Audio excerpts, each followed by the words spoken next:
तीसरे अध्याय में कल पढ़ा गया था, गुरु हमें कभी भी कोई कर्म छोड़ने को नहीं कहता, पर जो अद्वैत की ज्ञान समझ जाता है उससे द्वैत के कर्म सहज छूट जाते हैं। दुनिया में संतों के पास मिक्स वाणी है, पर यहाँ गुरु हमें केवल अद्वैत की बात सुनाता है। अहम ब्रह्मस्मि तत्त्वमसि ज्ञान सुनती हैं कृष्ण का, और अगर रामचंद्र जैसे मर्यादा करती हैं तो आंतरिक आनंद कैसे मिलेगा। परिस्थितियां दुखी कर रही हैं, इसका अर्थ है कि अभी ज्ञान समझा ही नहीं। इसका अर्थ है कि सभी ज्ञान अभी समझा नहीं है। इसका अर्थ है कि अभी ज्ञान समझा ही नहीं है। जो हमारे पास ज्ञान सुनने के लिए आता है उनको ये सच जरूर सुनाना है। बाकी अज्ञानी व्यक्ति या घर वाले उनके हृदय में अश्रद्धा पैदा करना उचित नहीं है। पूछे तो दे। ज्ञानी की न तो किसी कर्म में इच्छा है और न ही आसक्ति है।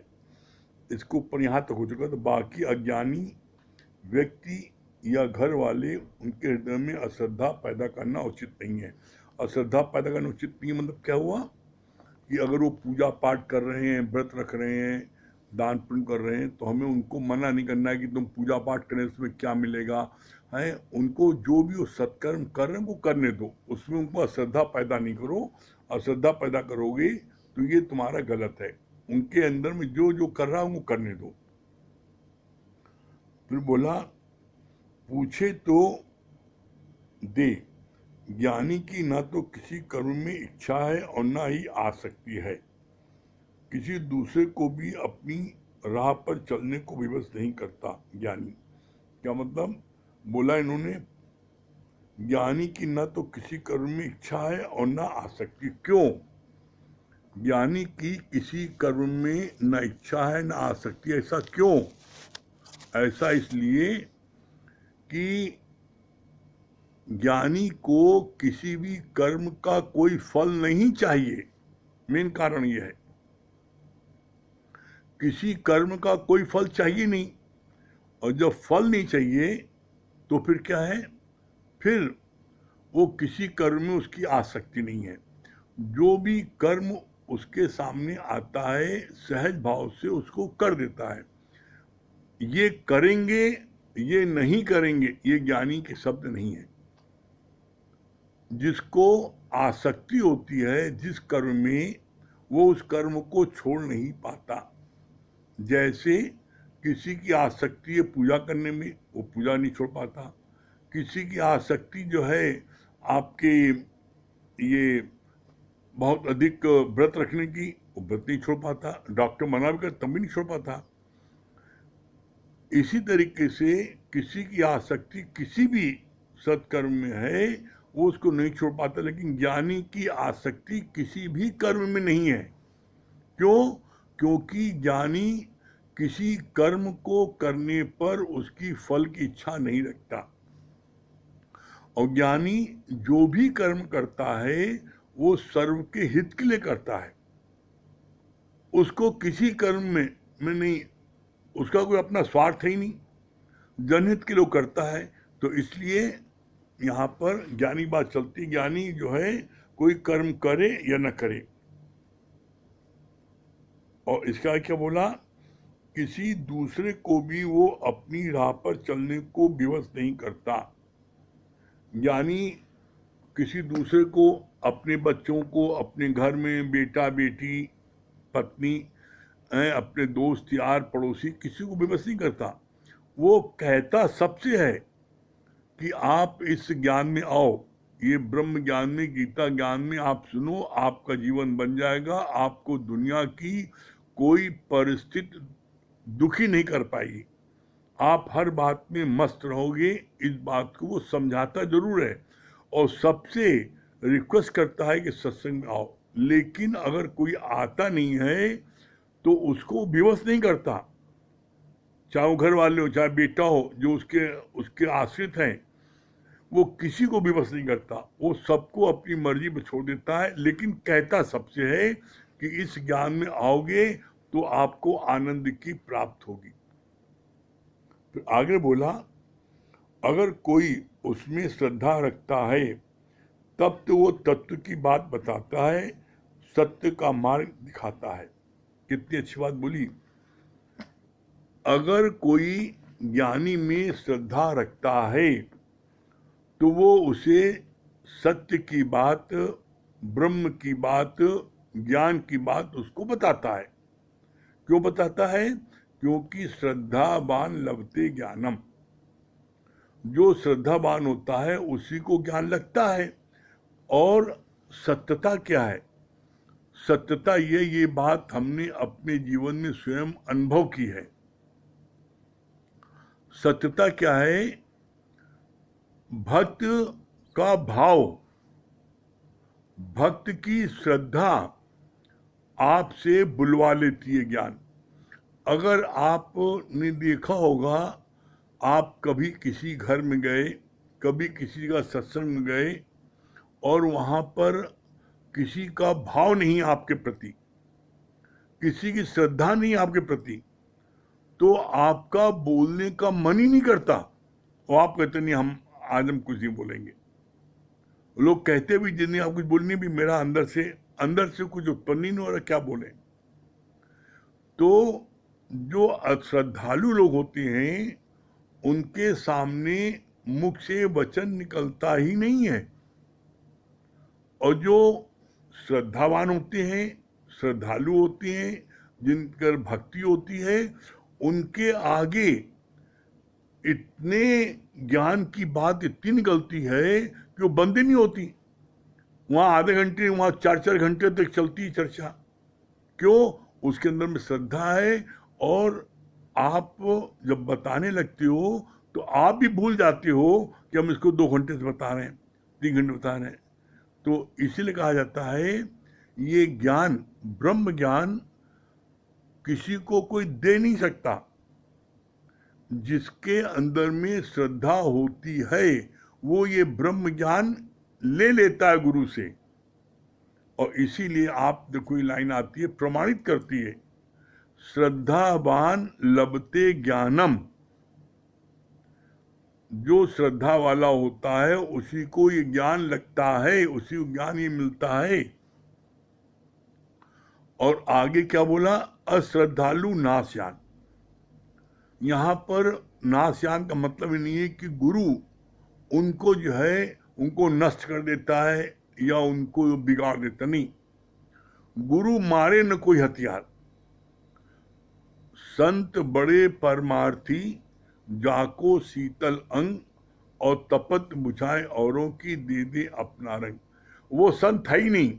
जो संत किसी से बदला ले, जो संत किसी को सजा दे, तो वो संत है ही नहीं, वो कॉमन व्यक्ति है। संत जो है कभी सजा नहीं देती। यहां जो शब्द आया है अश्रद्धालु नाशयान, तो कैसे नाश होते? संत कुछ नहीं करता। संत आगे क्लियर किया है, संत मारे न कोई हथियार, कोई हथियार नहीं मारता। बल्कि एक्चुअल में होता क्या है? एक्चुअल में होता यह है कि जिसके अंदर में अश्रद्धा आती है तो उसके घड़े में छेद हो जाता है। तो जो ज्ञान उसको गुरु से प्राप्त हुआ था, अश्रद्धा होने पर वो ज्ञान, घड़े में छेद होने पर वो ज्ञान सब बह जाता है। बह जाता है तो क्या होता है?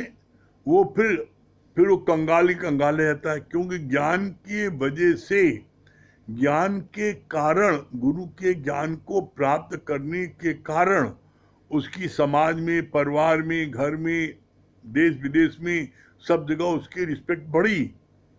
सब जगह लोग उसको भगवान मानने लगे। लेकिन जिस दिन अश्रद्धा होती है तो उस दिन प्रिय भी होता है कि अश्रद्धालु, जो बोला गया अश्रद्धालु नाशयान, ये शब्द क्यों बोला गया? जबकि गुरु कोई हथियार भी नहीं मारता। नाशयान मतलब ये हुआ कि जो उसकी कीमत, जो उसकी जो प्रशंसा हो रही थी, जो उसको लोग पूज रहे थे, किस लिए पूज रहे थे? उसको पूज रहे थे गुरु के ज्ञान के कारण। वो ज्ञान उसका सब बह जाता है।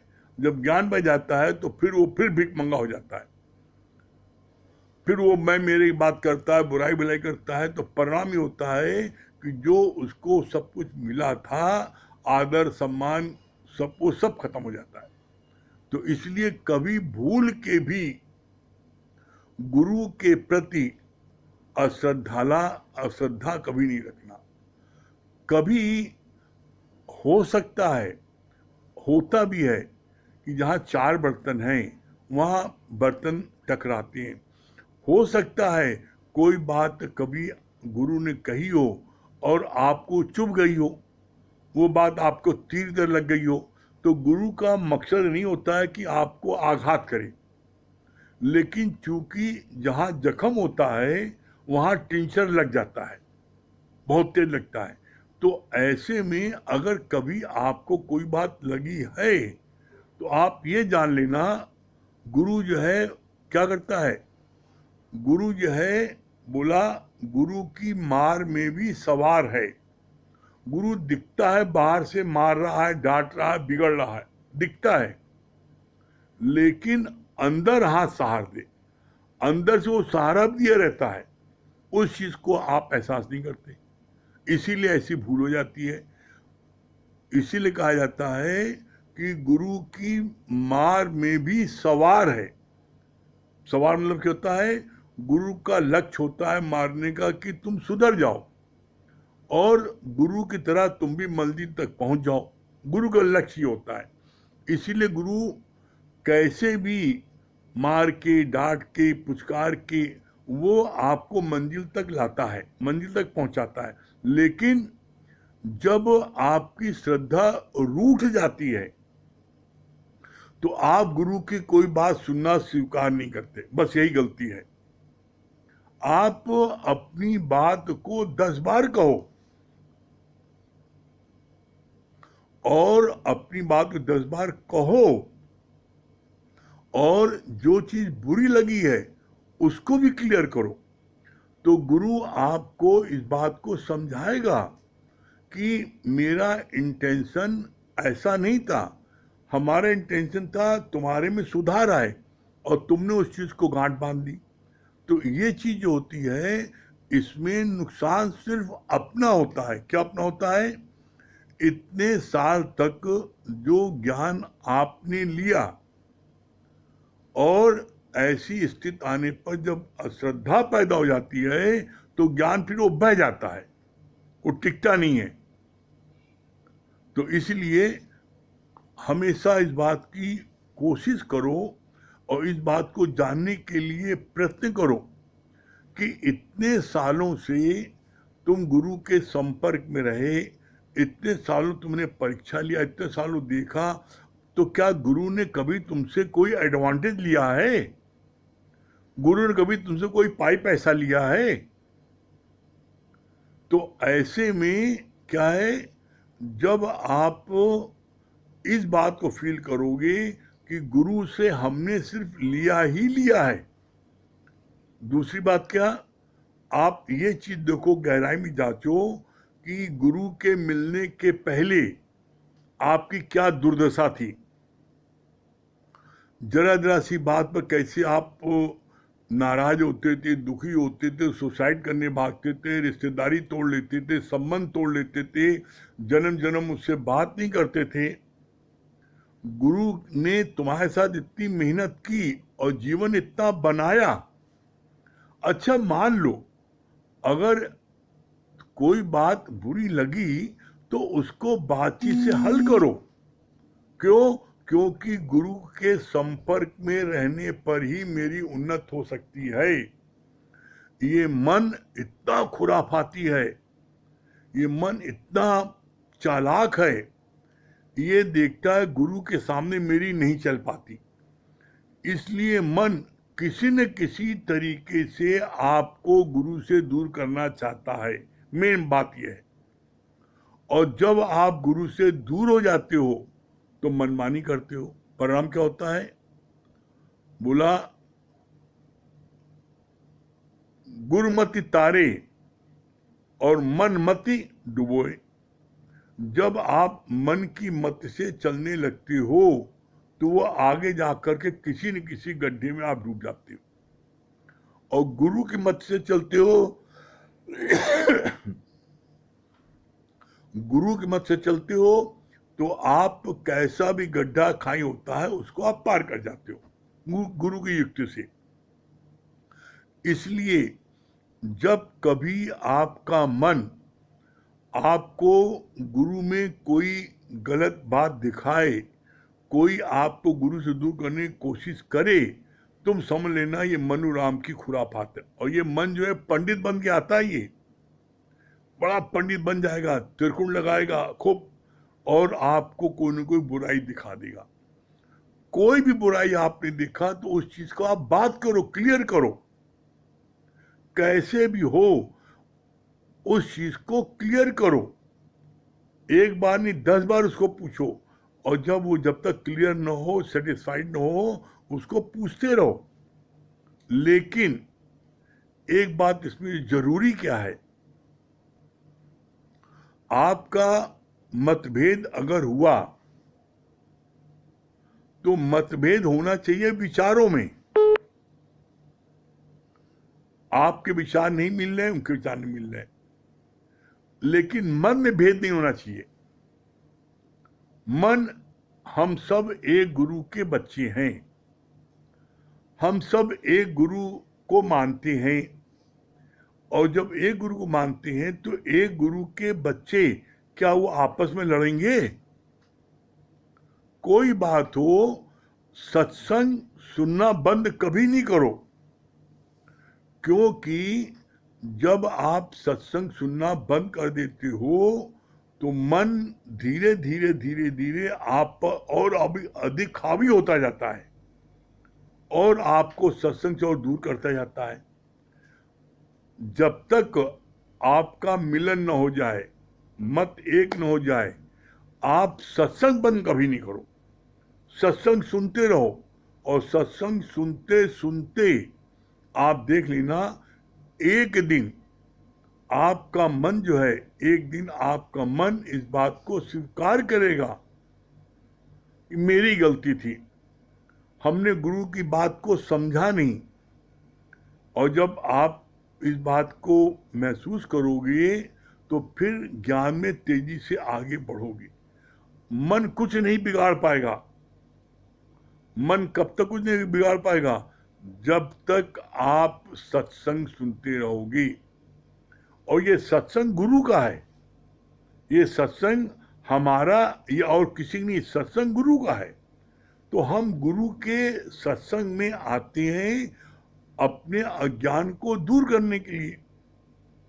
तो ऐसा अगर आप करते जाओगे तो एक दिन आप देखोगे गुरु की वाणी ऐसी चलेगी कि आपकी सारी समस्या का समाधान हो जाएगा।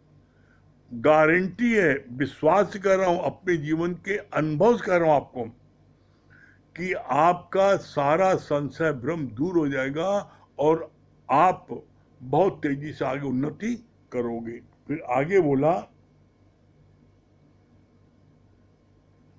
अगर कोई उसमें श्रद्धा रखता है तब तो वो तत्व की बातें बताता है, सत्य का मार्ग दिखाता है। ज्ञानी जो है क्या करता है, जब ज्ञानी में कोई श्रद्धा रखता है तब उसे तत्व ज्ञान बताता है, सत्य बताता है, और ये कहता है अहम ब्रह्मस्मि तत्त्वमसि, तब वो उसको समझाता है। तो ये ज्ञान उन्हीं को लगता है जो श्रद्धावान होते हैं। जो श्रद्धा नहीं रखते हैं उनको कितना भी ज्ञान आप देने की कोशिश करोगे, उनके अंदर में ज्ञान नहीं जाएगा। ये जबरदस्ती की मेहंदी नहीं लग सकती किसी को। जैसे जबरदस्ती आप किसी को सत्संग में नहीं बैठा सकते, वो 4 दिन आएगा भाग जाएगा। लेकिन जिसके अंदर में श्रद्धा है, भक्ति है, प्रेम है, ज्ञान अच्छा लग रहा है, वो सत्संग भाग भाग के आएगा। फिर आगे बोला, कर्म सारे प्रवृत्ति के द्वारा होते हैं, गुण गुणों में बरतते हैं, पर अज्ञानी अपनी ही मैं करता है। कर्ता भाव का सर्प ही कर्ता भाव का सर्प की तरह है। इस सर्प द्वारा दिन में अनेकों बार उसे जाते हुए भी वो अपनी को मैं नहीं छोड़ पाते। क्या अर्थ हुआ? बोला अगर कोई उसमें श्रद्धा रखता है तब तो तत्व की बातें बताता है, सत्य का मार्ग दिखाता है, यानी अन्यथा मौन रहता है। आगे बोला कर्म सारे प्रवृत्ति के द्वारा होते हैं, गुण गुणों में बरतते हैं। क्या है? गुण गुणों में बरतते हैं, कर्म प्रवृत्ति के द्वारा होते हैं। कोई भी व्यक्ति, कोई मनुष्य बिना कर्म के रह नहीं सकता। शरीर से कोई न कोई कर्म होंगे, शरीर बिना कर्म के रह नहीं सकता।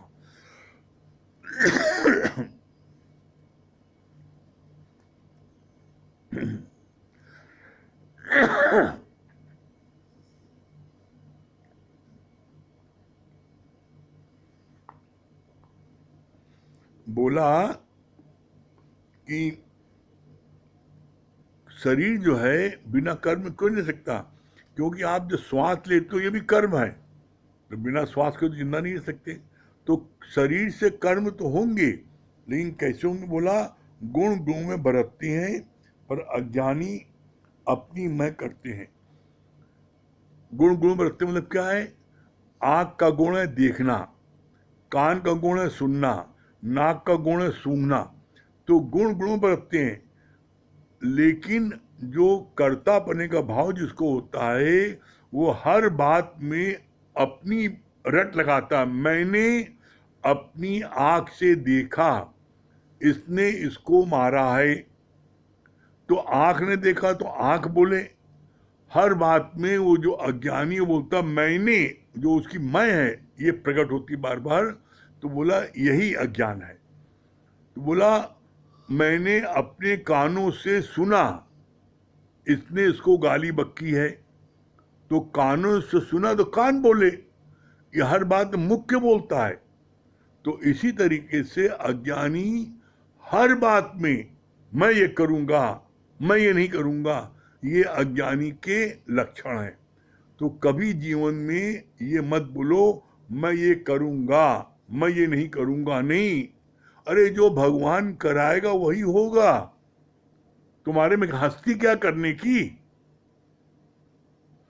एक गिलास पानी तो अपने हाथ से पी नहीं सकते अगर भगवान शक्ति न दे तो मैं में किस पर करते हो?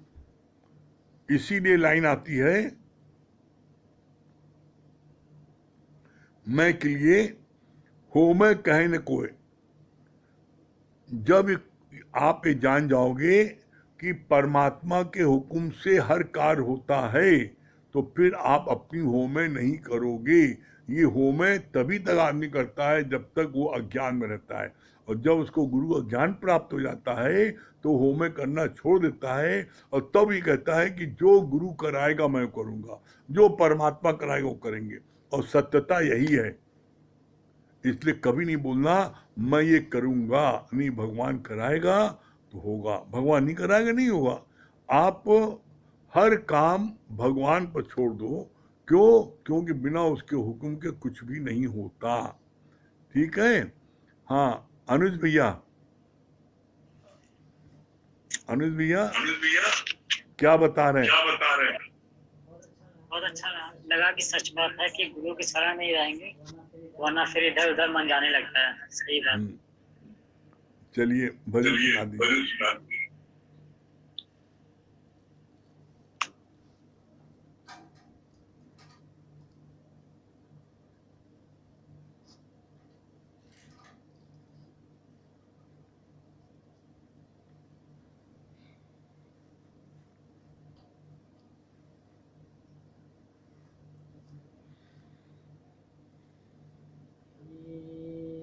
गुरु के दया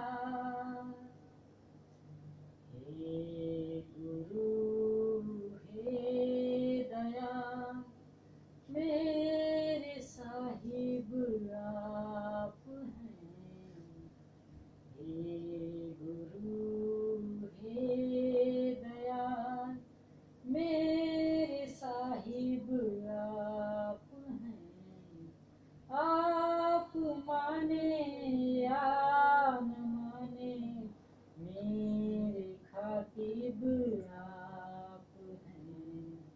आप माने या न माने, मेरे खातिब आप हैं। हे गुरु हे दयाल, मेरे साहिब आप हैं। आप माने या न माने, मेरे खातिब आप हैं। हे गुरु हे दयाल, श्वास लेता हूँ तो यूं महसूस होता है मुझे। श्वास लेता हूँ तो यूं महसूस होता है मुझे, जैसे मेरे दिल की हर धड़कन में शामिल आप हैं। जैसे मेरे दिल की हर धड़कन में शामिल आप हैं। हे गुरु हे दयाल, मेरे साहिब आप हैं। आप माने या न माने, मेरे खातिब आप हैं। हे गुरु हे दयाल, मेरे साहिब आप हैं। आप माने या न माने, मेरे खातिब आप हैं। हे गुरु हे दयाल, गम नहीं जो लाख तूफानों से टकराना पड़े। गम नहीं जो लाख तूफानों से टकराना पड़े। मैं वो कश्ती हूँ कि जिसका के साहिल आप हैं। मैं वो कश्ती हूँ कि जिसका के साहिल आप हैं। हे गुरु हे दयाल, मेरे साहिब आप हैं। आप माने या न माने, मेरे खातिब आप हैं। हे गुरु हे दयाल, जन्म नहीं मृत्यु नहीं, मैं तो आनंद रूप हूँ। जन्म नहीं मृत्यु नहीं, मैं तो आनंद रूप हूँ। सच का ये रूप तूने दिखाया, तू तो बेमिसाल है। सच का ये रूप तूने दिखाया, तू तो बेमिसाल है। हे गुरु हे दयाल, मेरे साहिब आप हैं। आप माने या न माने, मेरे खातिब आप हैं। हे गुरु हे दयाल, मेरे साहिब आप हैं। आप माने या न माने, मेरे खातिब आप हैं। हे गुरु हे दयाल, हे गुरु हे दयाल। हाँ, नीलू के पिताजी जगदीश भैया, हाँ हाँ, क्या बता रहे हैं जगदीश भैया?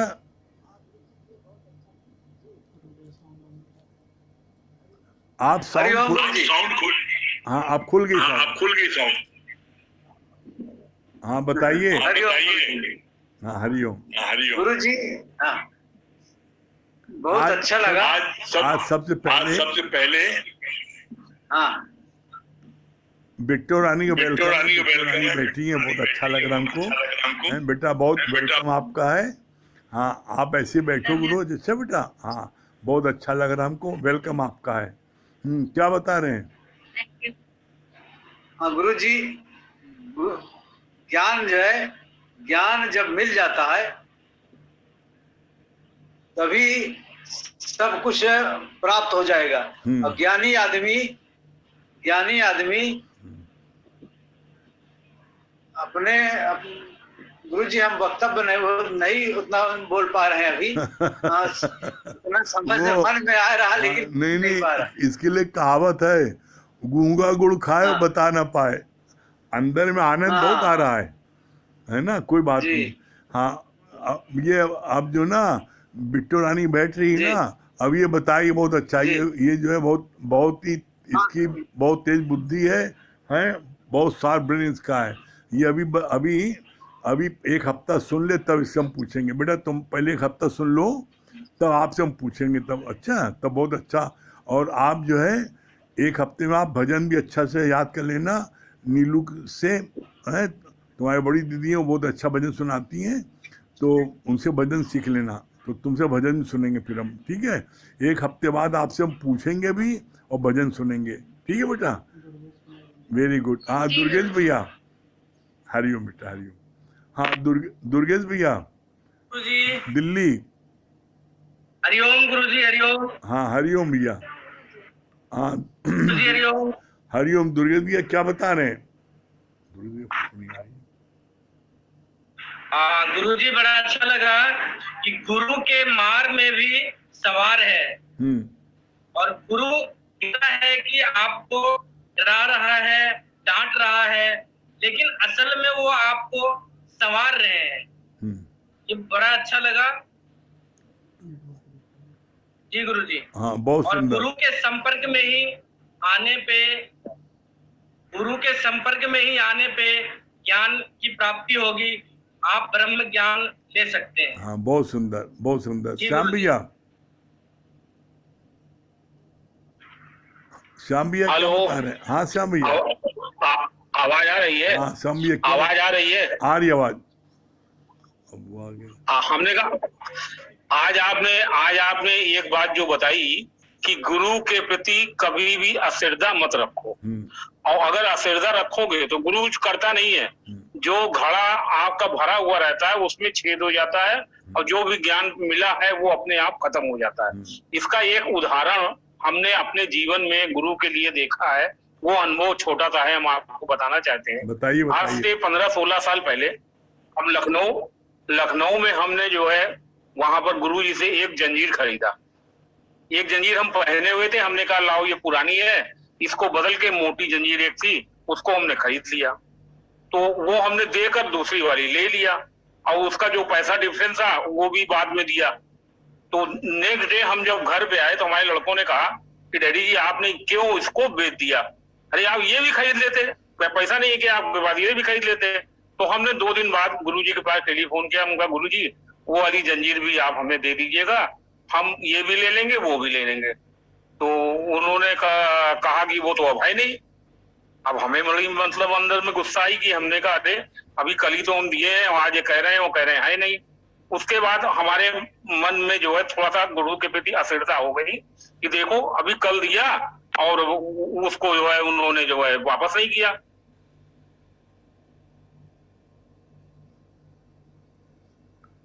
हाँ फिर आपकी आवाज नहीं आ रही है।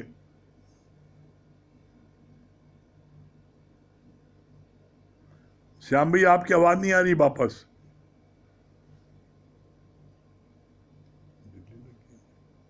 आ गई आपको? हाँ आप अब आइए। हेलो। हाँ बोलिए बोलिए, आइए। हेलो, आ रही आवाज। अच्छा हम लगभग 15 दिन हम लगभग 15 दिन बाद लखनऊ गए फिर। तो हमने गुरुजी से कहा, गुरुजी हमने आपसे जो जंजीर लिया था ये जंजीर है, और जो हमने आपको जंजीर दिया तो वो हमारी वापस कर दीजिए, हम ये भी लेंगे वो भी लेंगे। तो उन्होंने कहा कि भाई वो जंजीर तो है नहीं, ये जंजीर तुम मोटी है, नहीं लेना चाहे तो दूसरी ले लो।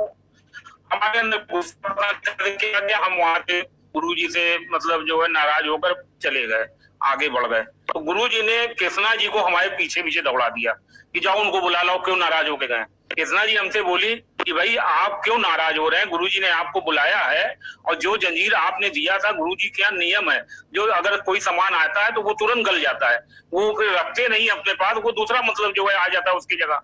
तो हमने कहा भाई हम तो सोचे कि होगा रखा, लाओ इसको ले लें। कहे नहीं चलिए आपको गुरुजी बुला रहे हैं। इतना दयालु गुरुजी हमने कभी जीवन में नहीं सोचा कि हम गुस्सा हुए, एक बात भी कहे, फिर भी उन्होंने कृष्णा जी को मेरे पीछे दौड़ा के भेजा। फिर हम गुरुजी के पास गए, हमने गुरुजी हमारे लड़के लोग बड़ा नाराज हो रहे थे कि क्यों सामान आपने अपना बेच दिया, आपको लेना तो वो ले लीजिए।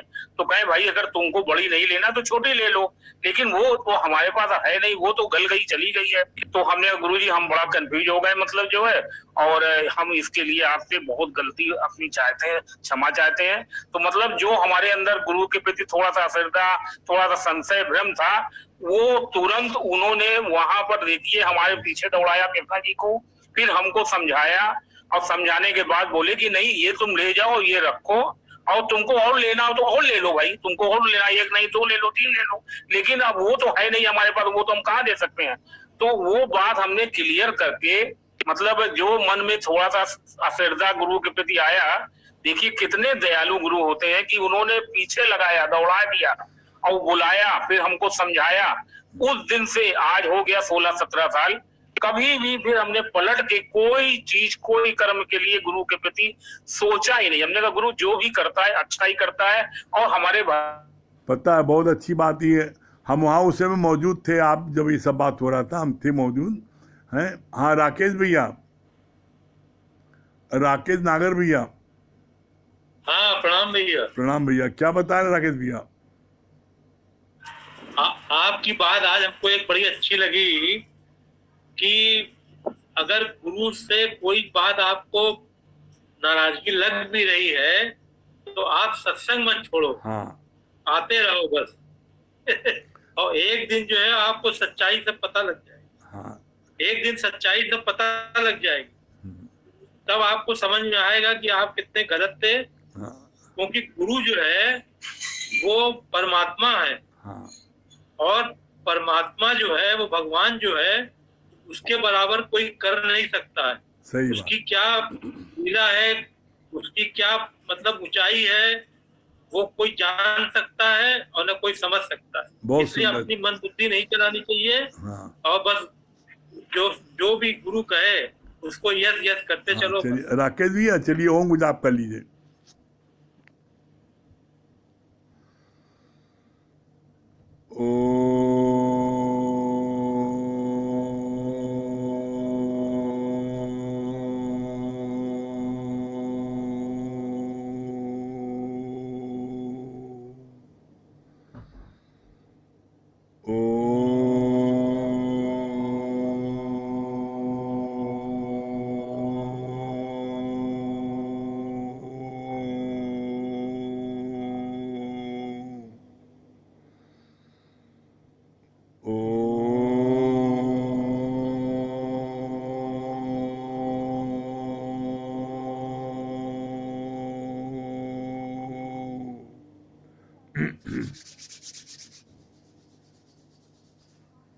सभी प्रेमियों को हरिओम।